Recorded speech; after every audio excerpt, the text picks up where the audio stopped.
Hi, I'm Ginny Robertson, founder of the On Purpose Woman Global Community and founder and publisher of On Purpose Woman magazine. I'm here with Jamie Cole Cerna to talk about her article in the March-April issue of On Purpose Woman magazine. So welcome, Jamie. Thanks for being with me. Hi, thank you for having me this morning. What do you want our viewers to know about you?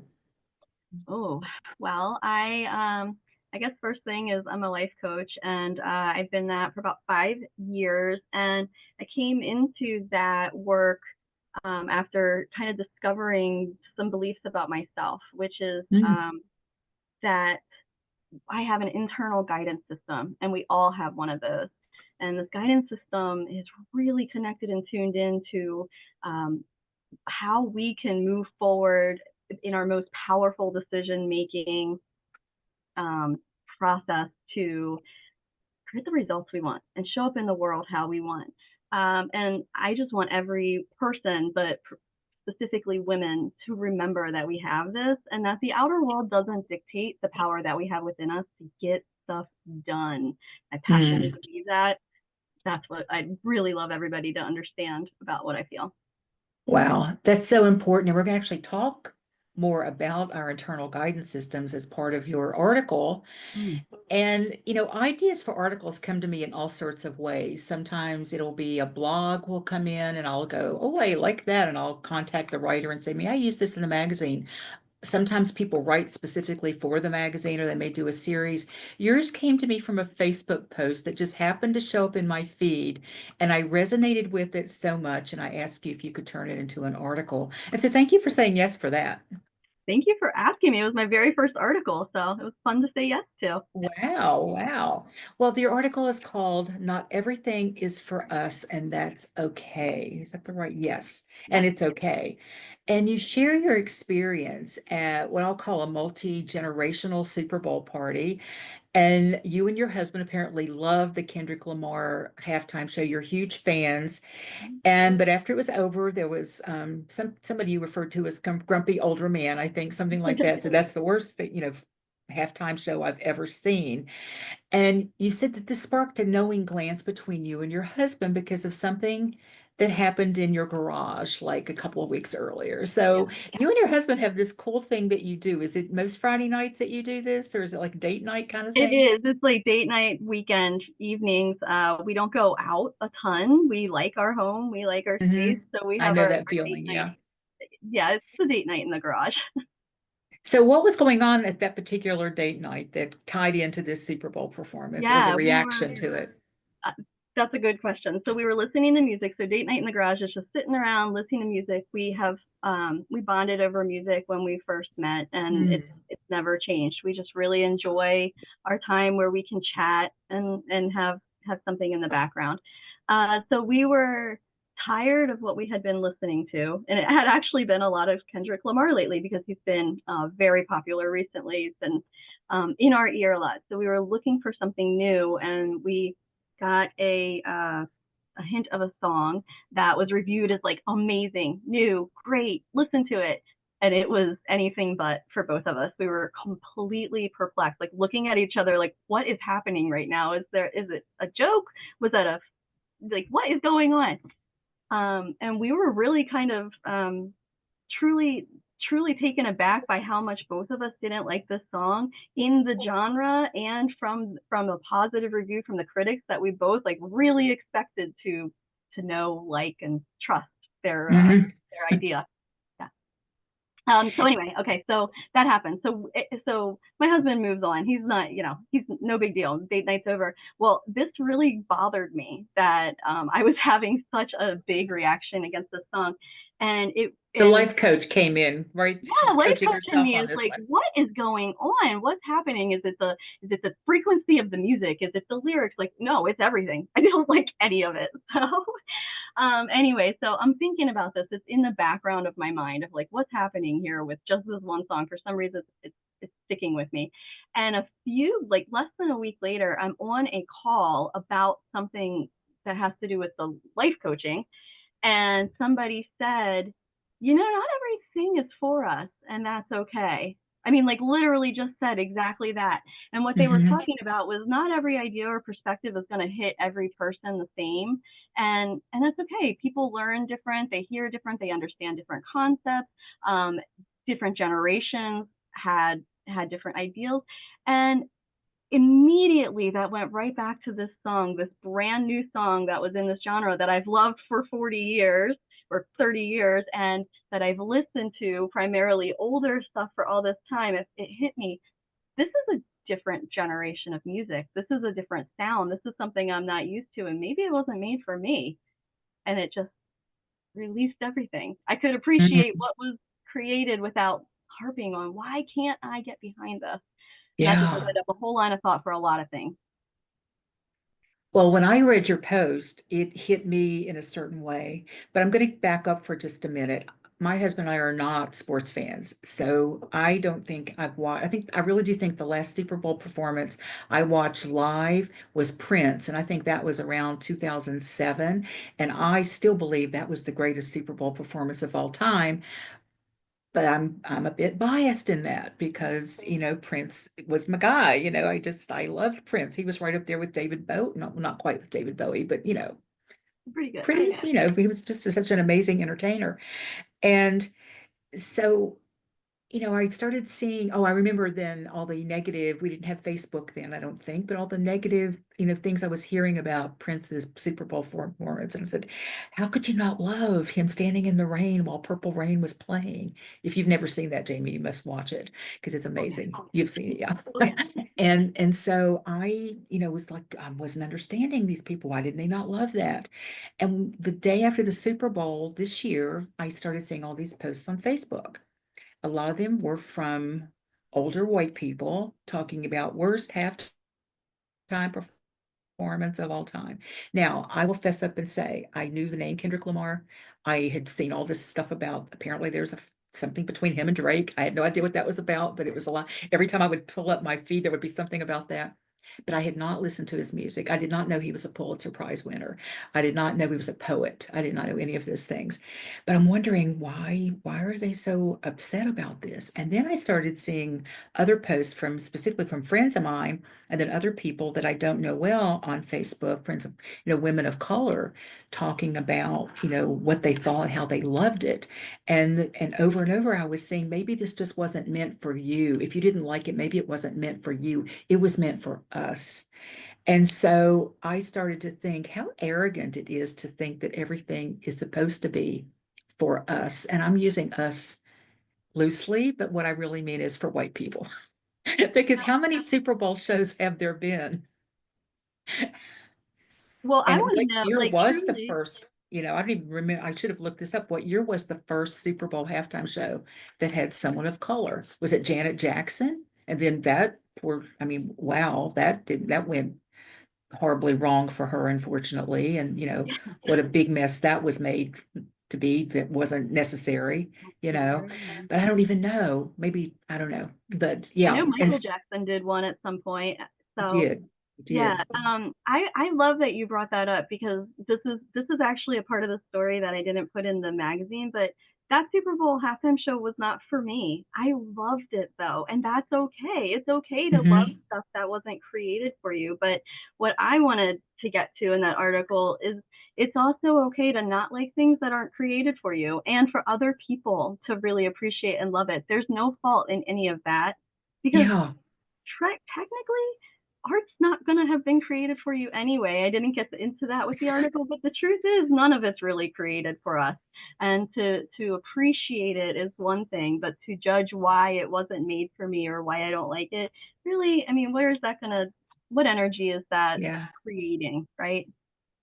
And to close off so immediately, to not, be a little more open-minded or wider thinking about it, we can miss out on some great stuff that maybe we don't put it into our playlist, but maybe we can look at it and go, wow, that was interesting. I really, what coming to mind for me right now is we're still big fans of Saturday Night Live. And sometimes it's a real dud. The shows aren't consistently great, but I find myself saying more and more, well, I don't think that landed, but wow, the production was amazing. I mean, what they put into it, I didn't think the jokes were that great, but what they put into it was amazing. And then they bring on some artists, some of them I've never heard of, who are really out there. And yet, whoa, I would probably never ever listen to that song again.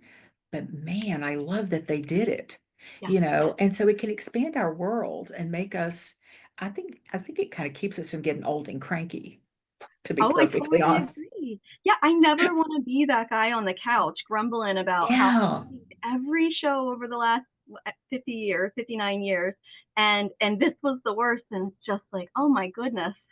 Like, no, I don't yeah. want to be that. I want to be curious. I want to be open, and I want to, have boundaries and be able to not like something, but also to celebrate all of it. Right, exactly. And so we knew I didn't expect you to do this, but I was really glad that you did. Instead of just sending me your post, you went into it deeper and you started talking about our internal inner guidance systems and how that can set up our likes and our dislikes. Mhm. So talk a little bit about that. Inform us, school us on what that means. Well, so we come in with this energetic blueprint, and we also have within us our thoughts, our feelings, our senses, more than just the five. We've got a lot of senses going on within us, and all of this is like an antenna that we can put out into the world for information. It comes back in and as feelings and thoughts and all, sensations, and then we interpret what that means for us, and we move forward in our lives. Mhm. A lot of times we take that information from the outer world, bring it in, and think that that's the fact, that's the reality, rather than that's just the information that we need to know what we want our reality to be. And so when we take the information from the outer world and just, I don't like it, that's bad, it's wrong, then what we bring in is bad, wrong, no, not good. We're going to have a harder time finding our power to move forward what we like when that's the information that we are believing rather than Mhm. just working with, trying to figure it out, getting curious. Does that make sense? Oh, it makes perfect sense. And I'm just smiling because as you know, I left my corporate career in 1992 to work for a transformational seminar company I'd been a client of for a few years. I'd gone through their year-long what do they call it? Oh geez, what do they call it? Um, Facilitator. I couldn't think of the right word. Facilitator training program. And the crux of their program, they were called context associated. And the crux of their program was we can shift, we all have a context that is built in and we can shift it with awareness. And the model they used was, information comes in, we judge it like that. We don't even think about it. And then we have a reaction to it, and then we have a response, and then we take an action or not, and then we get a result. Yeah, And often when we get results we don't like, we go back to, I'm just going to go to the action place and do something different.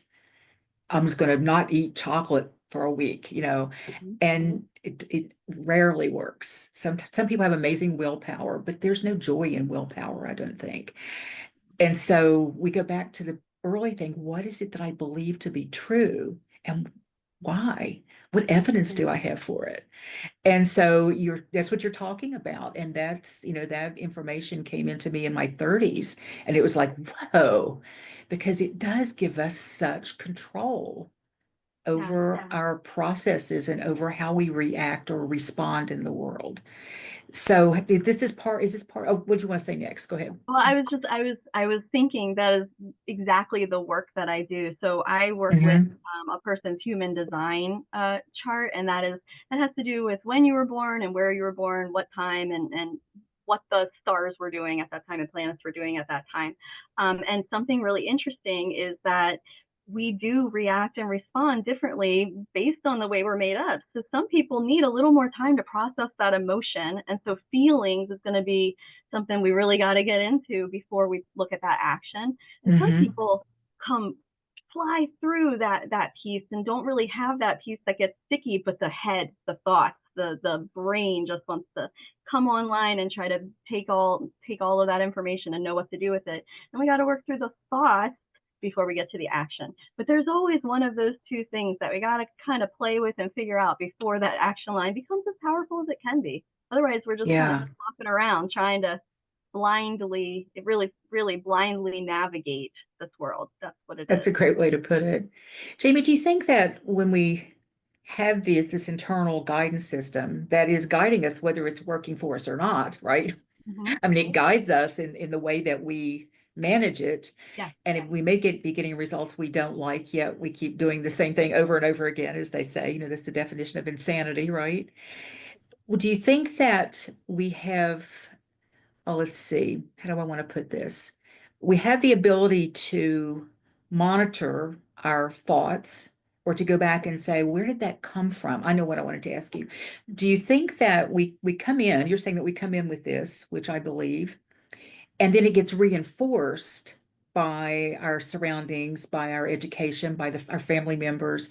And often when we start to, I know for me, even as a child, I had different opinions than my family members many times and would get punished for things because I was outspoken as a little kid and I would say things, I would get into trouble. I got in trouble in Sunday school for asking too many questions Mm-hmm. and things like that. And so we get shut down then, women especially, and then we go, okay, I'm not going to say that anymore. I'm not going to talk about that anymore. And it reinforces the things that aren't working for us. Did that make sense? And do you have an answer for me? That is, I mean, like you're speaking my language. So I'll just briefly say, like, the true beliefs that I have of what happens. But we enter this world, right? And we've got an internal guided system that's just beautiful and strong. And we're in an external environment that we've got nothing, like we've got no information. We're brand new. We've got no physical power over our body. So we have to rely on that external environment when we're little. Parents, authority figures, the environment itself to survive.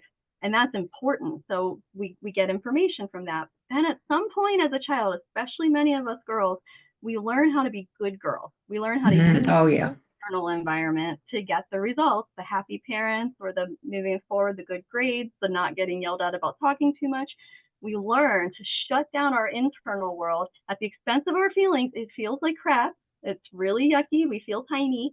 We learn that that gets us results, and results being the external world is proud of us, so we move forward.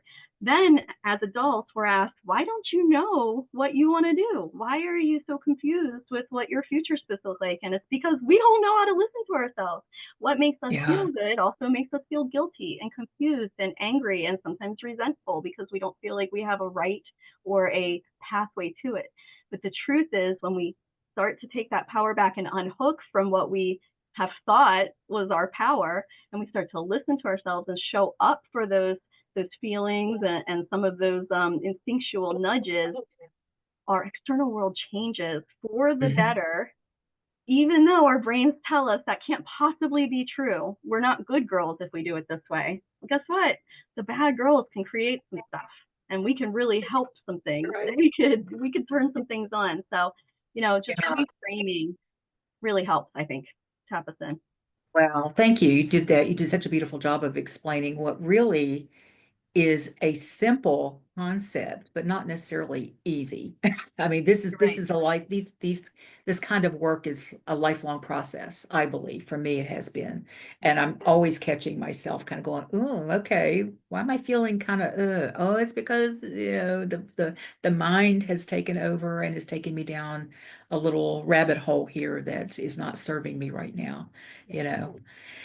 And so I used to tell people I'm a recovering good girl. And I still am in some ways, but I think she's pretty much, the grown-ass woman has been around now a lot longer than the good girl has.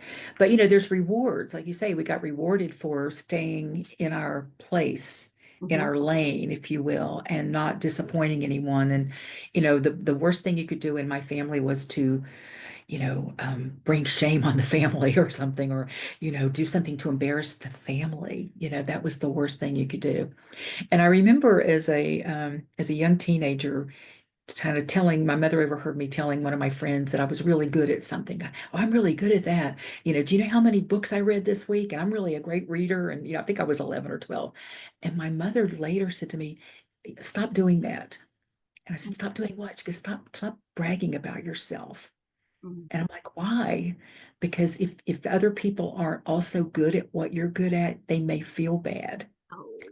And I remember even then, but I got clear on it later, is that, wow, isn't it interesting that she cares more about their feelings than mine? Mm, Oh, that she's not going, yeah, you are a great reader. Yeah, you are good at that, you know. And I can understand there's a difference between like, I wasn't doing it in a way that says, I'm a better reader than you are kind of thing, but it was yeah, just she was so tuned into that. You must play small, you must not step on toes, you must, even though she had a lot of autonomy in her life, which was surprising when I look back. But yeah, so all this stuff we come in with it and then it gets like hardened like cement, right? right. And With some of our environment. Yeah. that was like a beautiful example of like your mom being so stuck in that external guidance system. Like she's got this power, but she gets triggered by the information she's seeing, which is just her kid talking, right? But Yeah. instead of understanding, like, wow, that makes me feel uncomfortable, I'm a little embarrassed, like, what is that? It's just immediately, uh-oh, my kid's doing something wrong. It's the external world, like action. And Yeah. we've all, I mean, it happens. We're in a world that gives us information, so we're going to sometimes believe that information. But if we can get curious, there's so much more room for being, I call it the master navigator, the conscious master navigator of your life, rather than the navigator, the unconscious navigator, Hmm. just kind of letting the wheel go, not realizing it's your job. It is. Yeah. There's only one person who's got the job of navigating the life you have. It can't be anybody else. And that's the great news. And sometimes it's the scariest news there is, right? Yes, Like, oh so no, true. me? You mean now oh no, I'm in charge. Yep. Uh-oh. Yep. When I think about my mom too, she had, she didn't have the tools. People weren't talking about these things. Well, they were, but not in the circle she was in, because, a lot of this work has been going on for millennia, and the perennial philosophies and, a lot of the stuff that goes way, way, way back. But she, there were other ways that that could be handled, is like, oh, take me aside and, yeah, make sure I know not to do that in a nasty way or just, Mhm. but tell me not to do it. It was like, okay, okay, that's bad, you know. Yeah. But I know there was a part of me that always knew I was playing a game. Okay, I'm Mm. just not going to do that, but I still believe this. You know what I mean? I felt that way too, and Yeah. it made me feel sneaky. I had a real sneaky complex as an like as a young adult. It was always this feeling of like I wanted to look like I was doing the right thing, even though I was, because I was so afraid other people would think I was doing it wrong or sneaky. Mm, And it's like I really now we can reframe anything, and it's my own brain. I have no idea, but the story I've got in my head now is yes, because what I was doing as a kid didn't line up with what I felt like was right, so I felt sneaky, even though I was doing it and to get people yeah. like whatever. So I just always had this like sneakiness feeling, even though I wasn't necessarily doing something wrong in the moment of that feeling. So yeah. It felt disingenuous to who you knew you were at some level, right? Exactly, right. So the Yeah. kid, I guess Yeah. the kid emotion to that is like, oh, I must be bad or I must be sneaky Hmm. something. Yeah. Kind of like the opposite or the opposite of imposter syndrome or a different type of imposter syndrome, right? Yes, So we can't win either way, right? If we stay exactly. in that mindset. Yeah. Right. When you talked about curiosity being a big part of this, we go back to our opinions on Super Bowl, our opinions on, hip hop or other kinds of music, or, I've never been a country music fan.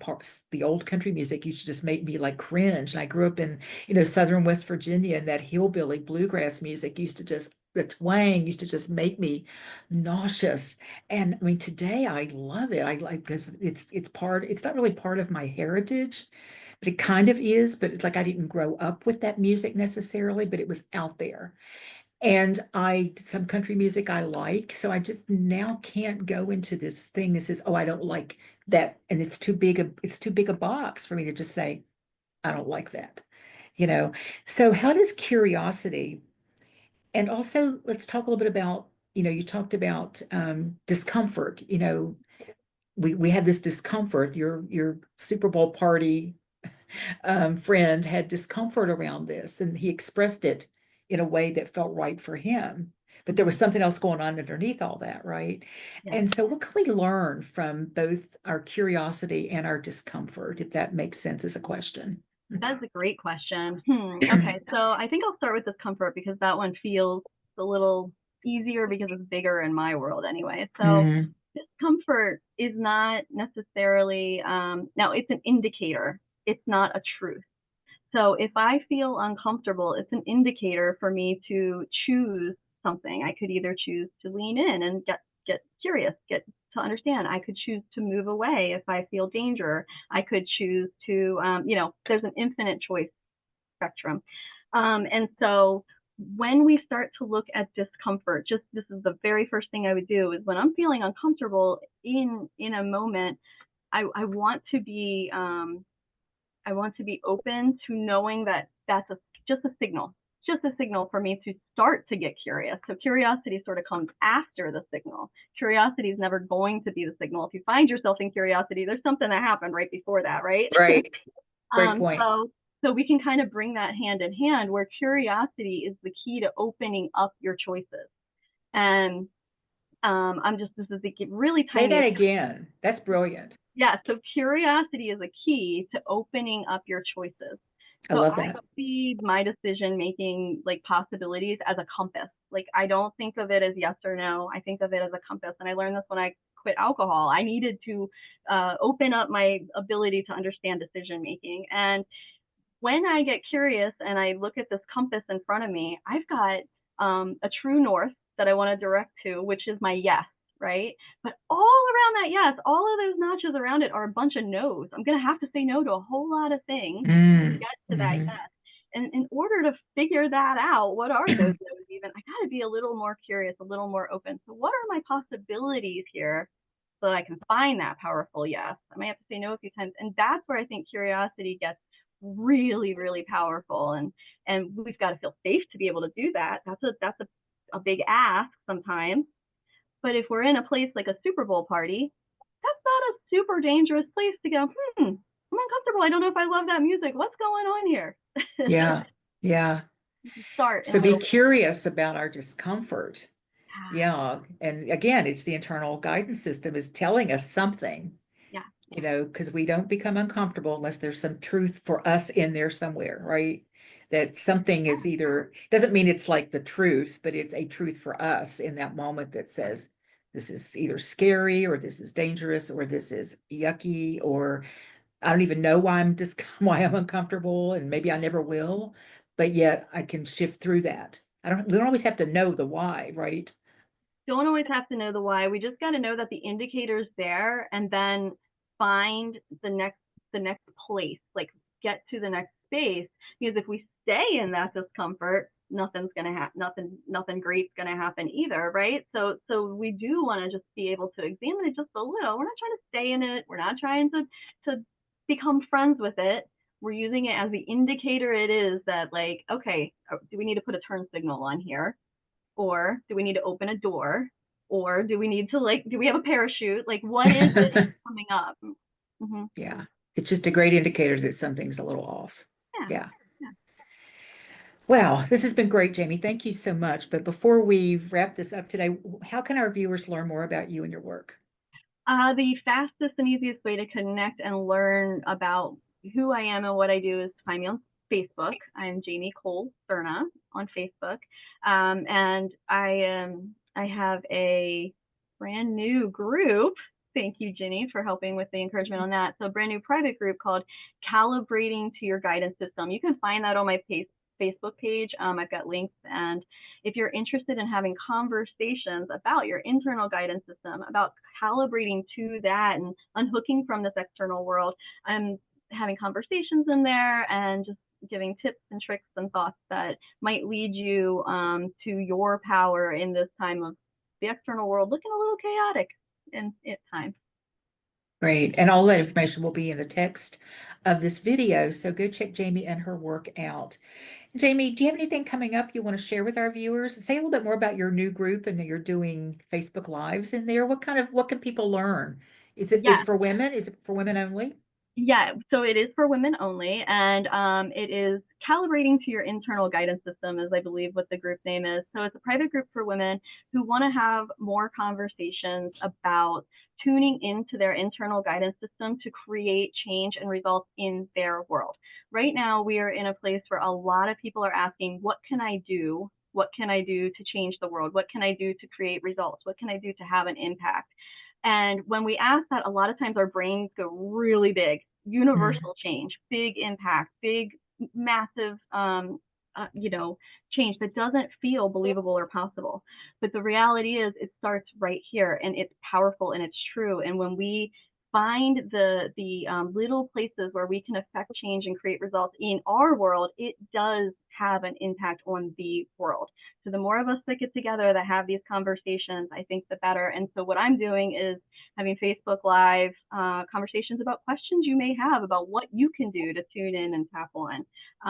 And just my thoughts about what I'm seeing and what that means, what that discomfort that I might be feeling means, as far as my internal guidance system and how I'm choosing to show up in the world and how that might, you know, uh, resonate with you. That's where we are. Kind of new, but Wow, thank something that you. feels powerful. Thank you. Yeah. And sometimes change can come from just a simple Facebook post, Yes, yes, right? Right. It truly. can, Yes, truly. well, thank you, Jamie.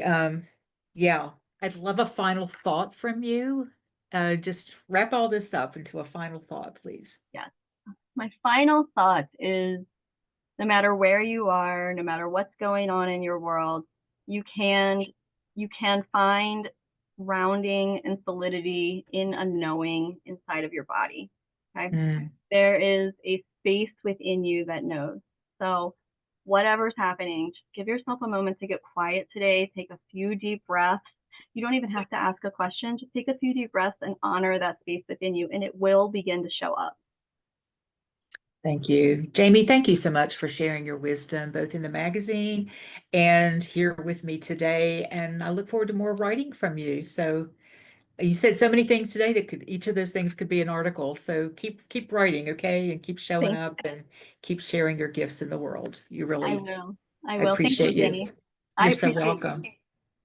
And I want to thank anyone who's watching this either live on my Facebook page, in the group today, or on our YouTube channel. If you want more information on the On Purpose Woman Global Community and magazine, go to my website, opwgc.com, and also go to the magazine once you get there and read Jamie's article, because we didn't talk about everything that was in the article because we don't want to tell you everything. We want you to go read the article. And while you're there, check out all the other brilliant articles by amazing women and all the resources. The On